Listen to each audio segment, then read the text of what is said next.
So hello guys, আমাদের সকাল সকাল রান্না শুরু হয়ে গেছে। এই যে এটা প্রতিদিন এই তরকারিটি এখন হচ্ছে আমাদের।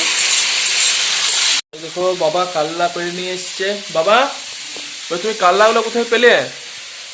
এই যে বেটা সোমের প্রাইভেট পড়া হয়ে গেল। প্রাইভেট পড়া দেখো বেটা একাই ঘর চলে এসছে। দে পড়লি বাবা? ভালো পড়েছে দেখো, বাহ।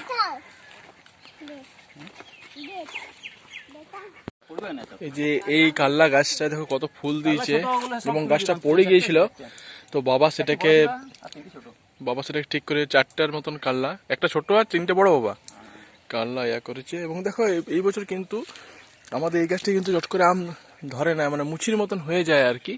কিন্তু এই বছর অনেক, হ্যাঁ গুটি গুটি আচ্ছা মানে গুটি রোগ বলে ওটাকে, গুটি মানে একসাথে মানে থোক থোক হয়ে যায়, আচ্ছা বকুলের মতন। কিন্তু এই বছর দেখো আম ভেঙে দিয়েছিলাম, ধরেছে, দেখো ছোট ছোট আম ধরেছে। এখন দেখা যাক কতদূর কি হয়। ওইখানে আমগুলো বড় হয়েছে। আচ্ছা, এখানে দু একটা বড় হয়েছে। বাবা সব যত্ন করে গাছ টাছের। দেখো তোমাদের দেখায় যে এগুলো হচ্ছে ঘাস ফুল, এগুলো কিন্তু আমরা লাগাইনি, এমনি অটোমেটিক্যালি এই ফুলগুলো হয়েছিল। কি নাম যদি তোমরা বলো, এত সুন্দর লাগে দেখতে ফুলগুলো, গোলাপি কালারের, কিরকম ক্যামেরায় আসে জানি না, কিন্তু খুব সুন্দর ফুলগুলো কিন্তু। এগুলোর নামগুলো যদি তোমরা জানো অবশ্যই জানাবে কমেন্ট করে। এটা হচ্ছে ব্যাটারি পাখা, মানে কারেন্ট চলে গেলে ব্যাটারির সাহায্য চলে এবং কারেন্টের সাহায্য চলে। এই যে এইখানে তোমরা দেখো এইটা অফ আছে, এটা কিছু ডিসি করে দিই ব্যাটারিতে সাহায্য চলে, এবং এটা যদি এসিতে করি। আজ রাতে কি রান্না হচ্ছে? কুমড়ার তরকারি আর কুমড়ার তরকারি রুটি। বাবা বসে আছে। বাবা তুমি কি করছো?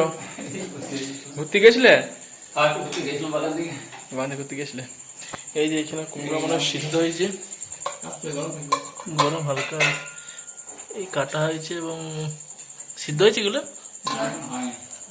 কুমড়ার তরকারি